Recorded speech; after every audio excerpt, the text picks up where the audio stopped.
this recording here. We'll go ahead and get started. I'm going to make you the host here, Patrick. Cool. But guys, welcome to tonight's Zoom team meeting.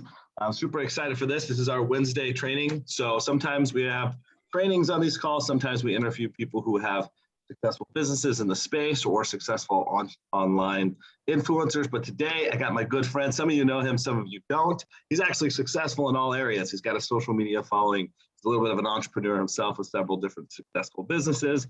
He also works for Microsoft, and he's super intelligent when it comes to online coaching and the space, when it comes to nutrition and everything like that. We're a partner with Patrick with the OFCA, which is an online coaching program that educates you guys on everything that you need to know to grow your business and become the best possible version of yourself in order to provide the highest quality service to your clients. So today, I asked Patrick to come on and do a little bit of talking on how to calculate macros for your clients. This is a question I get all the time. You guys want to have more confidence when it comes to how do I calculate the macros on a scientific level for each individual client that comes into my program. So I figured who better than my man, Patrick Lyons, to kind of take us through this. So Patrick, I'm going to pass this off to you. Welcome back. Thank you. Appreciate the intro. Can you guys see my screen here now? Yes, sir. Cool. Did you want me to give a little bit of an intro for the people who haven't met me before? Yeah, absolutely. Please do. Cool. So if we haven't met before, hello, my name is Patrick. I've been in the online fitness coaching space since 2015. So going on 7 years now that I've been doing coaching. Almost 4 of those years have been through my own business. I previously coached through another program.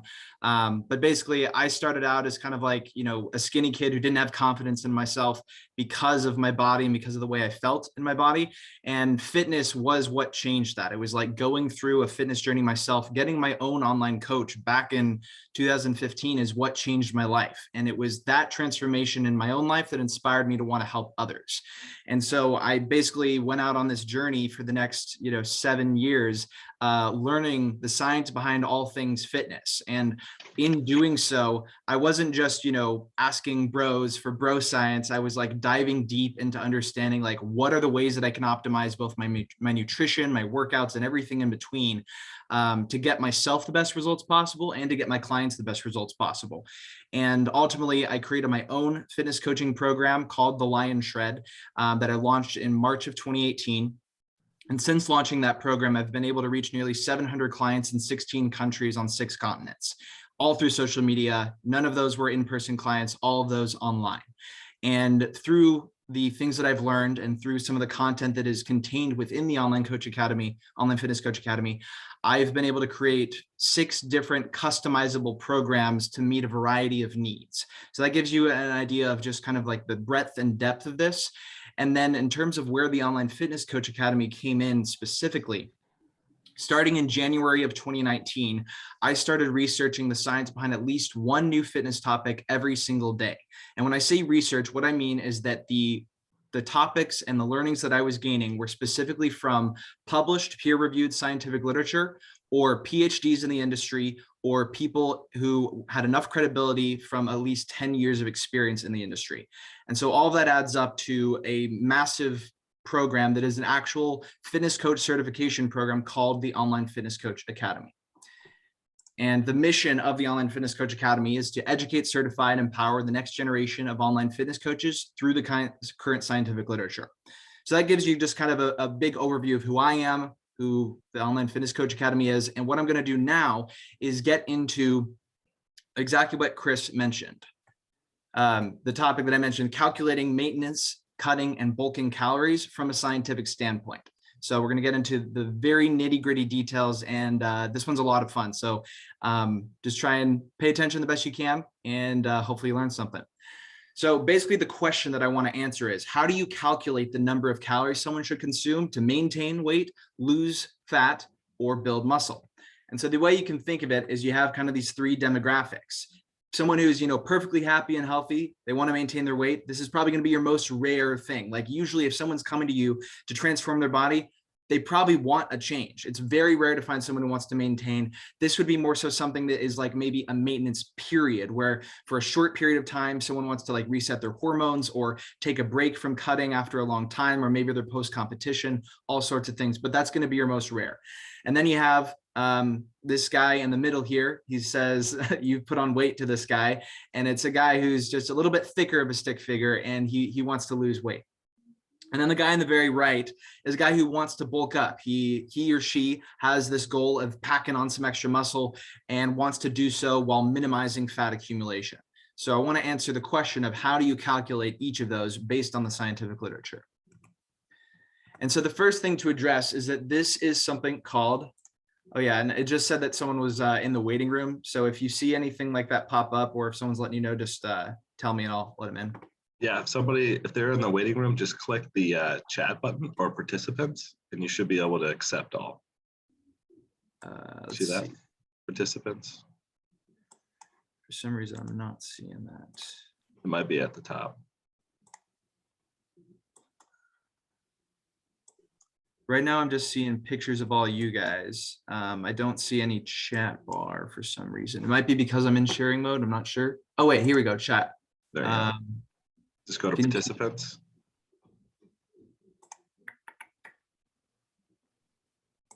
Can you see what I'm showing on my screen right now? Like the participants thing? No, I cannot. Gotcha. You're good. No worries.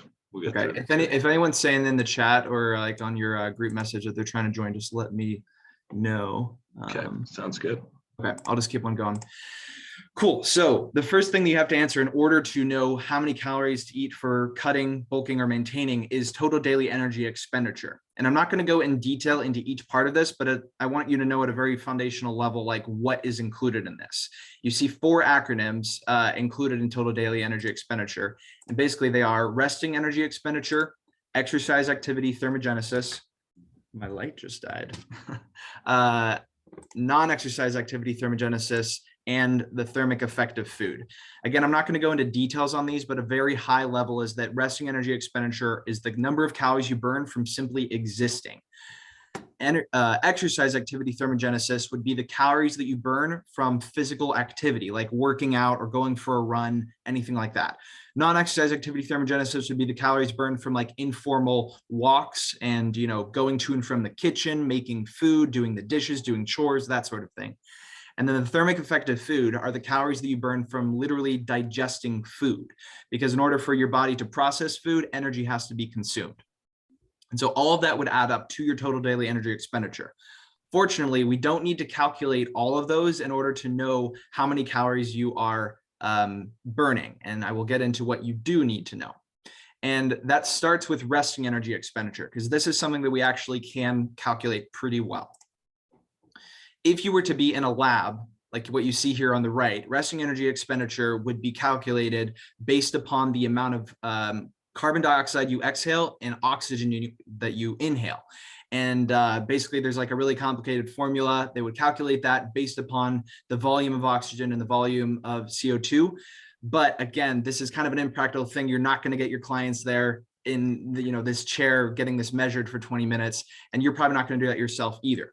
But fortunately, because we have enough times that this has happened, that enough people have done this exact thing, which is called indirect calorimetry, we can approximate it through a very well-established formula.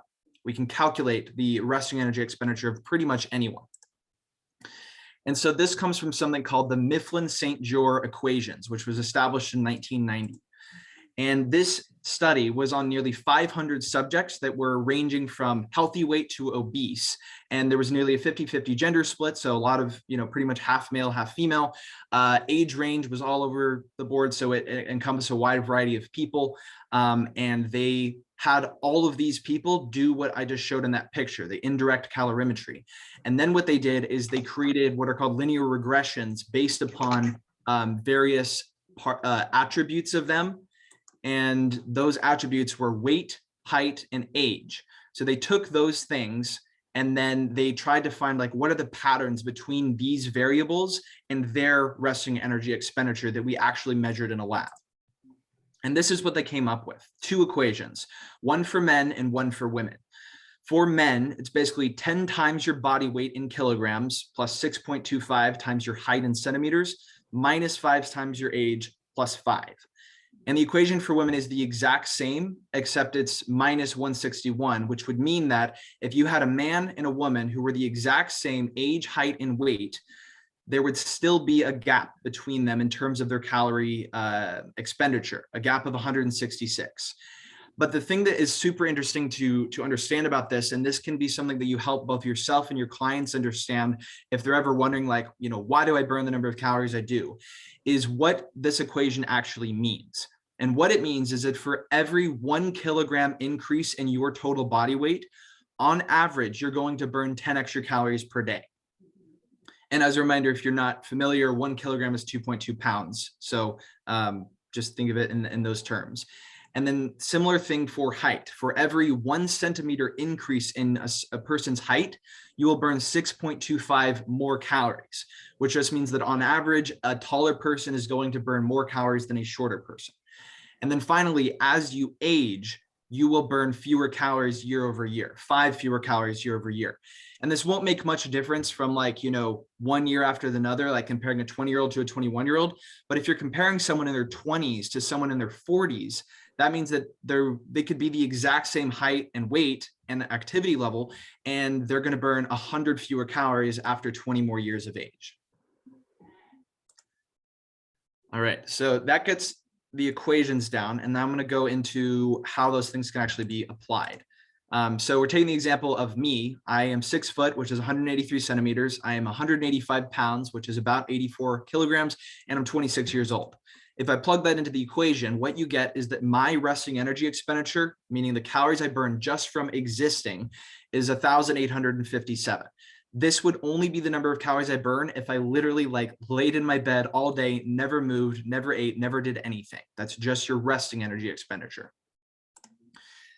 And so then if I convert that and I put it into the same equation, but for women, like if I had the same stats, it would be 1,691, which is again 166 calories less. And then if you're wondering, or if you've ever wondered, how do I know that this is accurate? There's something called a systematic review. And this is the most accurate form of scientific research, where it's not just based on one study, but it pulls together multiple and sees what the pooled result is.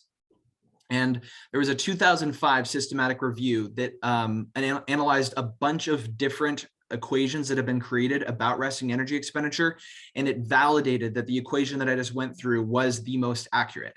And it specified that it could predict resting metabolic rate within 10% of measured values. And that is kind of an important thing to emphasize, because it does show that there's variability from person to person, 10% in either direction. And so if you go back to my example of burning 1,857, there could be someone with my same stats burning 180 more or 180 less from existing. And most of that variability is going to come from the amount of lean body mass that a person has. So if someone is leaner, if they have more muscle mass and less fat, they will burn more calories, because a pound of muscle burns 3 times more calories than a pound of fat per day, just because it is more metabolically active. Hey, Dallin, can you turn your mic off, please? Yes, sir. Thank you. Our apologies. Cool. All right. And so then is the second piece of this. I mentioned to you at the beginning that you don't have to calculate all the elements of total daily energy expenditure. And the reason is because what we can do is we take your resting energy expenditure and we apply what's called an activity factor to it. An activity factor is a representation of how active you are in your life. And there aren't any specific studies that show what these factors are, because they are simply a subjective measure of how active a person is across a spectrum. But generally it's going to range from 1.1 to 1.9. So 1.1 would be if you were comatose. And what that means is if you were quite literally in a coma, you never moved, but someone had to feed you with a tube of food, because your body's still digesting the food, it's expending more energy than just your resting expenditure. So you would multiply your RE by 1.1. Obviously, we're probably not going to be working with any clients who are comatose, but it just gives you an idea that even if you just factor in eating food, you're burning a little more. Then if you consider someone who's sedentary, someone who say works a desk job and only really moves throughout the day to go to and from the kitchen and to the bathroom, and they don't work out at all, that would be like a 1.2. Someone who's lightly active is someone who does the things I just described. Maybe they work a desk job, they only move about the house, but they probably do a little bit of light activity, whether it be going for a couple walks throughout the week or doing some yoga or Pilates, or maybe like one workout in the gym a week, something really light. Then you have moderately active. This would be getting into someone who is working out, a little bit more intensely a couple times per week. It's not like fitness is their, most important thing in their life, but they're certainly prioritizing it, maybe 3 or 4 resistance workouts per week, couple walks per week, that sort of a thing. Very active would be like someone who is working out literally 6 to 7 times a week for at least an hour in the gym, someone who's getting really intense workouts in, and they're going for walks, doing some cardio, things like that. And then finally, extra active would be like someone who does everything I just described, but they might even do like 2 a days, like a professional athlete who's working out. You're talking like 3 hours per week, or they work like a landscaping job.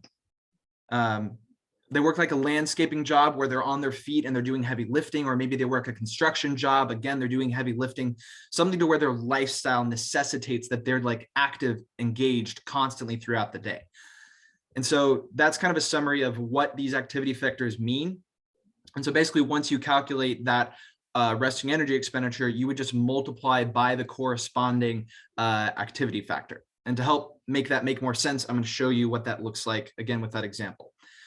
So I mentioned before that I have a resting energy expenditure of 1,857. If you apply those activity factors to that number, so in other words, you multiply this by say 1.1 for comatose, you get 2,043. And you would just do that same concept of multiplying it by whatever that corresponding activity factor is, and you get what that is. Another thing that is interesting to look now is when you compare men to women, you can see that because the resting energy expenditure on average for women is lower, when you then multiply that by an activity factor, it kind of grows the impact of the discrepancy. So what I mean by that is, let's take someone who's very active, someone who's working out 6 to 7 times per week. For myself, these are all of my stats as a man, I would burn 3,204 calories. The same person in terms of size, weight, and age for a woman would burn nearly 300 calories less. And that's just the difference between the genders. So something to keep in mind there. All right, so that covers everything up to maintenance. I just want to pause real quick and see if anyone has any questions before I get into kind of manipulating this to calculate how many calories for cutting or bulking. I just want to hop in here real quick, Patrick, and just say for everybody that's listening in and you're taking notes, make sure that you're writing this stuff down. The activity factor, the REE going into TDEE, these are important calculations so that you can just follow this basic fundamental to apply it to most of your clients. So make sure you guys are taking notes on this along the way so you can follow along, okay? Yeah, thanks for the note, Chris. And if anyone needs the like a screenshot of the equations, I can pull that back up as well. All right, and if you need it at the end, you feel free to let me know at the end and I can go back to it. All right, I'm gonna shift into how to calculate calorie intake for cutting. So this study has got to be one of the coolest studies that I've ever seen. It was about a limit on the energy transfer rate from human fat store in hypophagy. That's a lot of words. It basically means they were able to calculate the exact number of calories that someone could possibly burn from fat specifically before dipping into muscle stores. And so what they found is that the maximum physiological rate that your body can do that, can burn fat, is 31 calories per pound of fat mass per day. So what that means is, let's take an example of a guy named Tim. Tim weighs 200 pounds. He's 20% body fat. If you multiply those two, 200 times 20%, he is carrying 40 pounds of fat on his body. And we know from this study that he can burn 31 calories per pound of fat he has, which means 1,240 calories of fat is the maximum amount of fat that he can burn per day.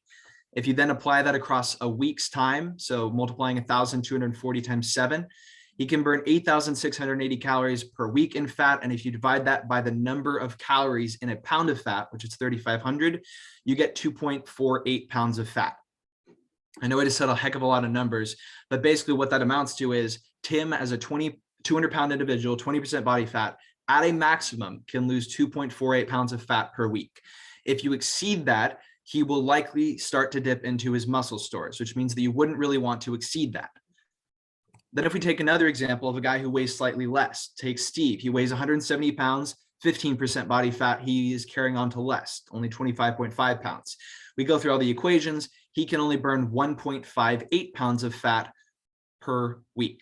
And you see for him, that's a representation of only about 1% body weight per week versus 1.25 for Tim. And the takeaway here is a couple of things. One is that a good approximation for the rate at which you can lose weight is only 1% of your body weight per week. That's kind of the average across the safe range. And then if you want to be a little bit more specific and conservative, you would lose slightly less if you're sub 15% body fat, slightly more if you're above 15% body fat. And then the other thing to keep in mind here is that if you take Tim and you have Tim lose 20 pounds of fat, he's now a much leaner person.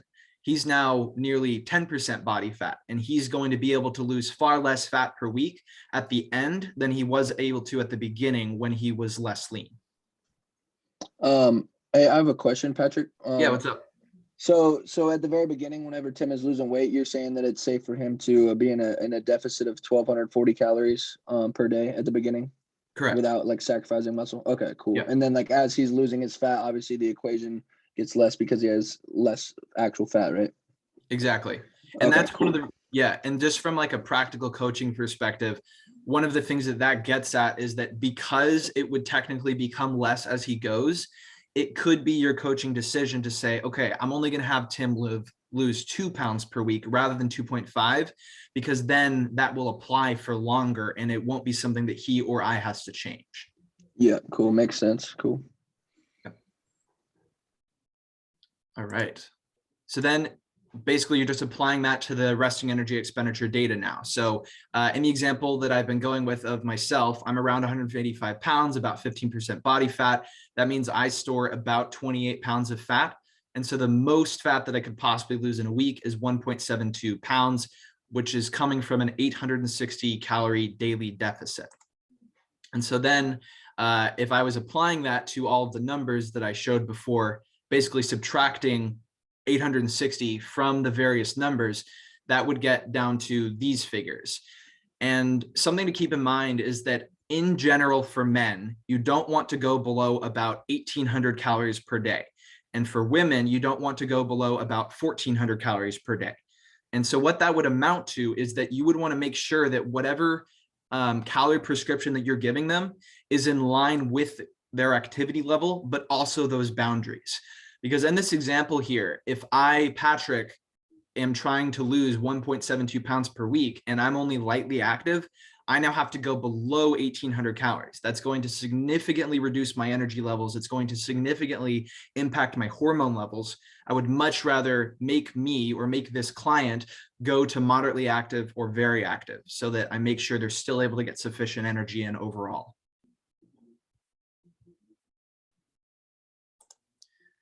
Then we get to bulking. So there are two main models that have been used for bulking in terms of what the maximum amount of actual muscle you can gain. I want to emphasize that I am talking about muscle. The human body can gain pretty much as much food as you will feed it, but it will start to become from fat rather than just muscle. And so this is highlighting like how much is the actual muscle mass you can gain naturally per month. And it is in a per month basis now because it is a much slower rate that is easier to make sense on a monthly basis. So in the Lyle McDonald model, he basically is showing that as you become more and more advanced in your training, the maximum amount of muscle that you can gain per year or per month decreases. Year one is by far when you can gain the most, assuming that you're training properly, like optimizing all factors, nutrition and exercise wise. And then as you get more and more experience, that cascades downward. And you see that by the time you're at 4+ years of training, the most muscle that you can actually gain per year is only about 2 to 3 pounds. You can certainly gain more weight, but it doesn't mean that it's going to all be from muscle. And then Alan Aragon has a slightly different model where he basically says that as a beginner, which is a relative or a subjective term, you could gain about 1 to 1.25% of your body weight per month. And then it just, again, cascades downward the more advanced that you get. Before I go on, Ian, I saw you had your hand up. Do you want to ask your question? Yeah, it's going to refer back to the cutting phase and kind of the calories burned per pound of fat. So is that why reverse dieting, or even like, so to say, restoring your metabolism is a thing? Because a lot of people eat way too far under, and then when you start incorporating more calories, they have a higher body fat. So like you're still in a huge deficit, but as you increase up, the deficit becomes smaller because the amount of fat you can burn.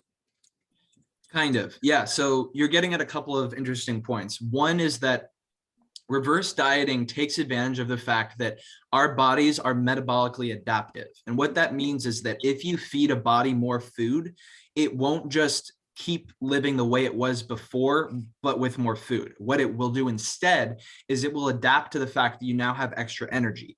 The easiest example is if you take someone on a like very low calorie deficit and you watch them in a room for an hour versus someone who you're starting to overfeed, the person you're overfeeding is far more likely to twitch, move around, walk around, fidget, all of that.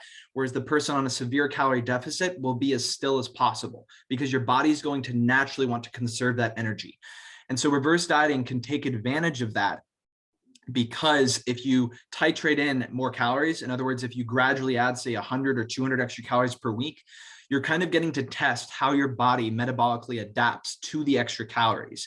Your body might just naturally move more to where it has literally no impact on your weight, which means that you just get to eat more food now. And that's kind of an exciting thing for a lot of people, myself included.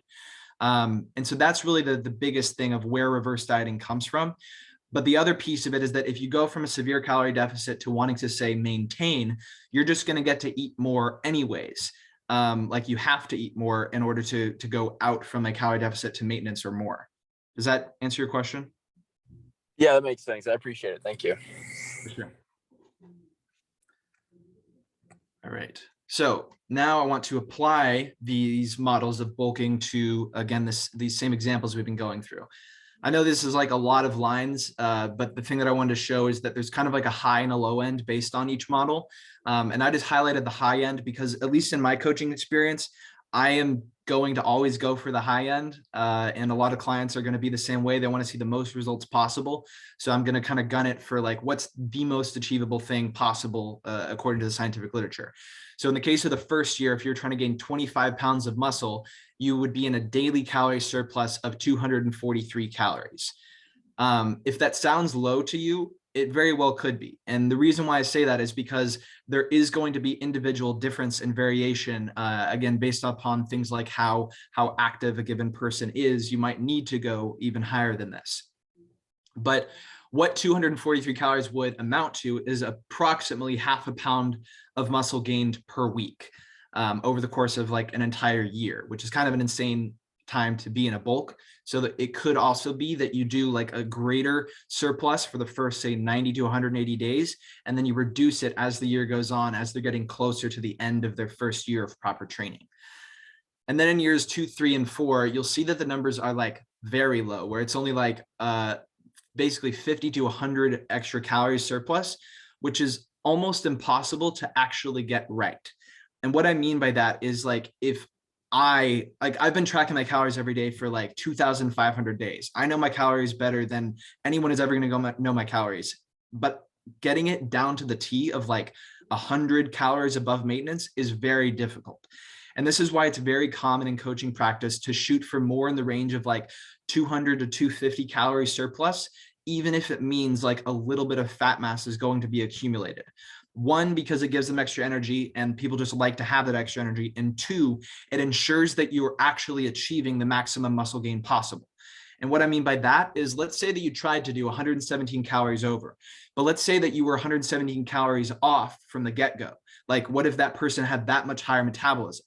You've now made it so that person gains basically no muscle, or can only gain muscle in the form of body recomposition and not incremental weight over and above their baseline. And so I would much rather prescribe that person 200 calories, make sure they're actually gaining muscle, and maybe a little bit of fat in the process. The fat's going to be stripped away later anyways, but you might as well take advantage of the maximum rate of gain possible. Ian, I see your boxes circled. Does that mean you have a question, or are you good? No, I'm good. I don't know. Okay. That's weird. My hand's not up. I don't think so. All good. And then if we look at the Aragon model, we're going to see pretty similar things. So person who is at the very beginning of their journey could afford to have about a 324 calorie surplus. And then again, it cascades downward, 216 for an intermediate, 108 for someone who's advanced. And one thing I can say, like, I know someone who's been training for like 10, 15, 20 years, very consistently, very well. And they did have a period where they very intentionally did like 100 to 150 calorie surplus for a full year. And they were actually able to gain pretty much pure muscle. So if you can get it down to the T, it can make it very worthwhile and not have a ton of fat accumulation. But if you or your clients are the type of person who just are okay with having a little bit of extra fat mass accumulated, then you can be on more of like the liberal or less conservative side of calorie intake. So then if we apply that to what I was showing before, in the Aragon model for myself, I would be going for 324 calories above and 243 if I was going in year one. Granted, I'm many years into my journey, but if I was in year one, you would basically add that number of calories. This should say calorie surplus. That's my bad, not deficit. You would add that to your resting energy expenditure and then again, apply it to the activity factors. So again, it makes a massive difference how active someone is, because if you look at someone who's sedentary trying to gain weight versus someone who is very active trying to gain weight, it's literally 1,000 extra calories that they have to eat because of their goals and their activity level. So again, if clients are ever wondering like how or why am I only eating this number of calories, you can articulate to them like it has to do with their activity level. And you could potentially prescribe things like extra walking, extra low intensity, steady state cardio, things like that to make it so that they are more active. And then at the bottom of the screen, I've included one more thing, which is the prescribed calorie. Again, this should say surplus, not deficit. Prescribed calorie surplus for 0.75 pounds per week of gain. And the reason for this is I was alluding at the beginning to, you might have someone at the beginning eating slightly more than like these models are showing, to take advantage of, again, the maximum possible rate of muscle gain, to make sure you're getting all of it in and potentially accommodating for any variances in someone's body weight or resting energy expenditure. And all that amounts to, the maximum rate that I will typically prescribe for someone to gain is 0.75 pounds per week, because it literally isn't possible for your body to manufacture 0.75 pounds of muscle fiber per week. But that will encompass all of the muscle that they can gain with, you know, potentially a little bit of extra fat. And so, yeah, when I'm starting up beginners, that's usually where I will start them at. So then if we circle back to the question at the beginning, how do you calculate the number of calories someone should consume to maintain weight, lose fat, or bulk with science? We have our three scenarios, and I think we have our answer. Option one, have them eat at their resting energy expenditure times their activity level. Option two, guy wants to lose weight, take the activity level and the resting energy expenditure, apply the knowledge that you've gained about the maximum rate of loss, approximating it around 1% of body weight lost per week. And then option three, take the resting energy expenditure and apply their, you know, level of experience to that. And on average, they're going to be gaining somewhere between, you know, 1/4 pound and 3/4 pound per week. And then over the course of months, that can add up to anywhere from 4 pounds for an advanced person to 25 pounds for a beginner per year. And that covers all of the maintenance, bulking, and cutting stuff. Wonderful. Yeah, that was beautifully articulated. Thank you so much, Patrick. And that was pretty well laid out. I'm a very much a numbers guy, so I love the way that you break that down into equations based off the numbers. While everybody's kind of taking in some questions, we got a few comments saying thanks for the knowledge. Guys, fire away with some questions while you got it. While you're thinking up some questions, just some notes to kind of add. It looks like you guys that are wanting to provide closer dialed in macros for your clients, I highly suggest you guys put together another type form where you're collecting more data from clients that have already committed to the program. So we sell the dream, right? The perceived value, where they want to be, the dream outcome, and then we get them there, right? So you guys need to understand and collect data on their activity level, how active they are throughout the day. If you don't gather that on the sales call, then you need to get that information. Second, you need to understand their level of training. So how many years have they been training? Like Patrick broke down, 1, 2, 3, or 4 years. What's their experience level? How much are they possibly able to put on, assuming they've been training well? So make sure you gather that info. And then the last one is gather specific goals. In this new client type form, you need to know what they want to look like as far as bulking, cutting down, like the 3 scenarios that Patrick gave us, and also how much energy do they want to have throughout their day.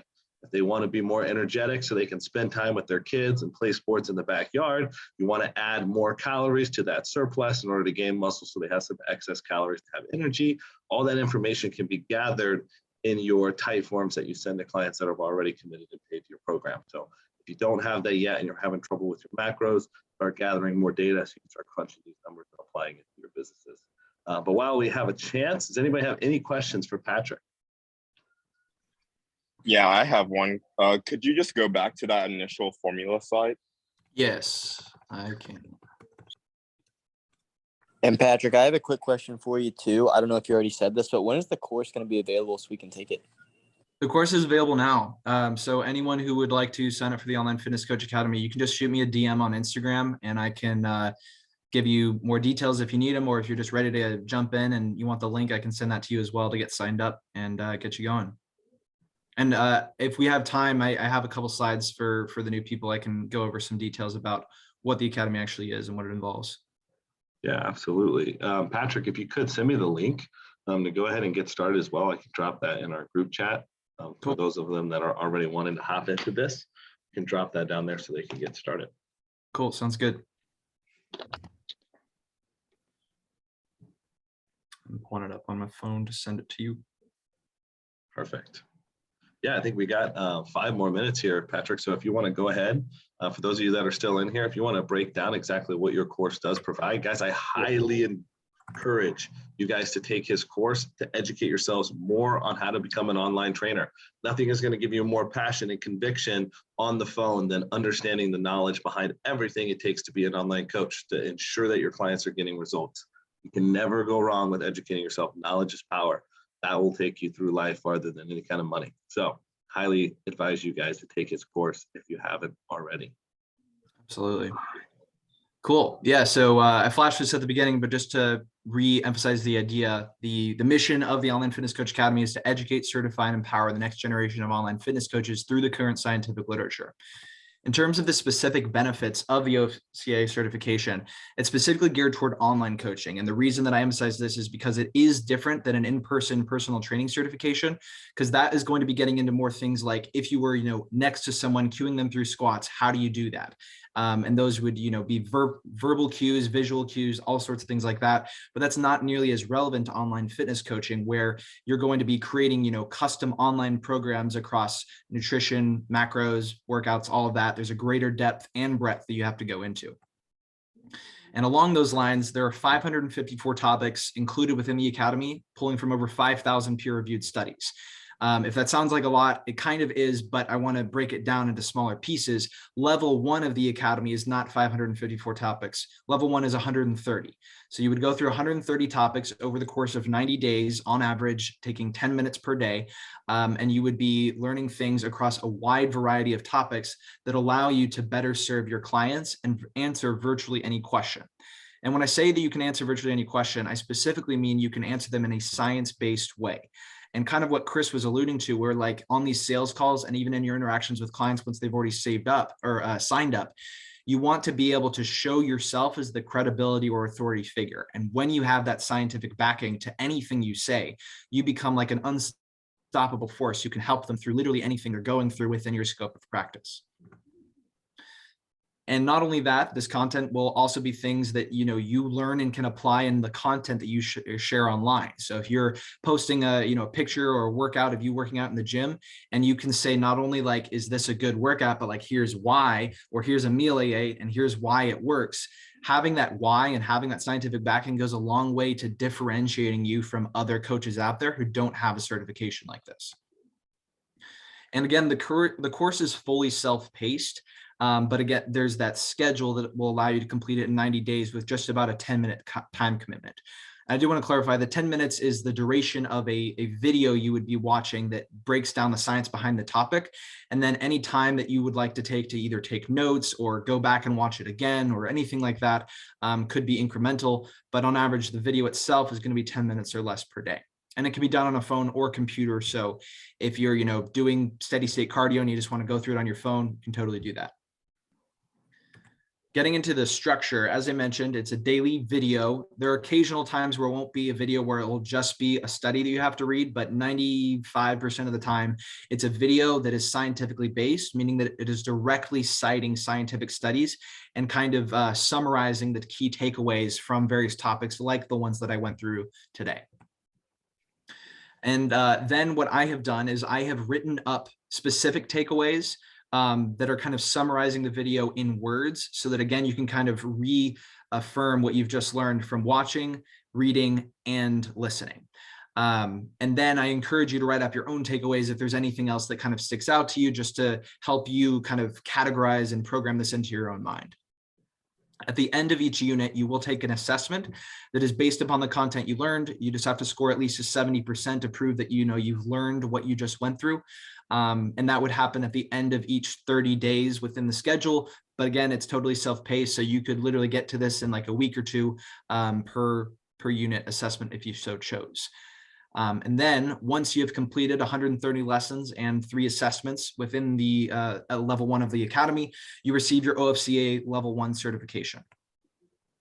And then if you would like to, after graduating from OFCA level 1, you can progress to OFCA levels 2, 3, and 4, which are basically 2, 3, 4, and 5, which are basically higher degrees within the academy. So that gives you a pretty basic rundown of what's included and involved in the academy. I noticed said a lot. Does anyone have any questions that I can help answer? I have one again. I know you talked about it the first time. It's like, so it's accredited. It's like not accredited yet, right? Isn't there like a plan for that? Correct. Yeah. So it's in the works pursuing accreditation. And the reason why it's in the works, and actually, Chris, I haven't told you this yet, but you're kind of aware of part of this, and that's that the online fitness coaching industry right now is currently unregulated, which means that there isn't actually like a specific governing body that's laying out exactly what it needs to be.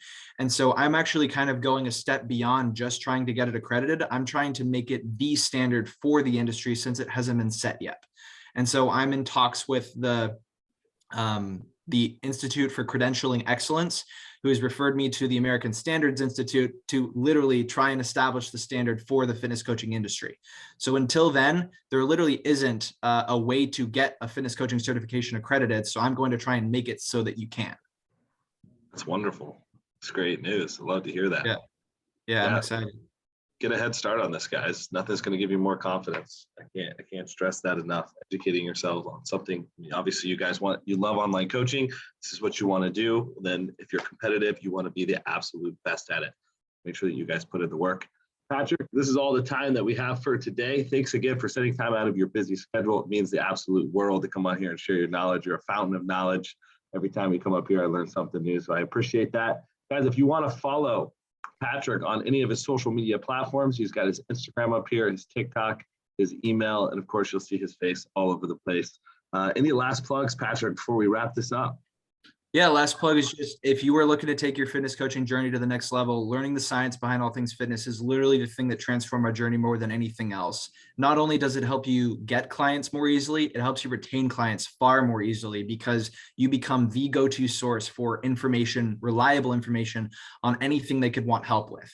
And so if you are at all on the fence about the Online Fitness Coach Academy, please shoot me a message on Instagram and I'm happy to just walk you through like what it involves and entails, and would love to have you guys on the program. Love it. Guys, if you haven't RSVP'd for the next MBG meetup, make sure you do that. We dropped the link in the WhatsApp. I'll also be dropping the link. If you guys want to take his course to go ahead and get started with that, I'll put that in the WhatsApp group. Thanks again, Patrick, and we will see you all in the next call. Peace. Peace. Thanks, Patrick. Thank you. Thank you. Thank you. Appreciate you.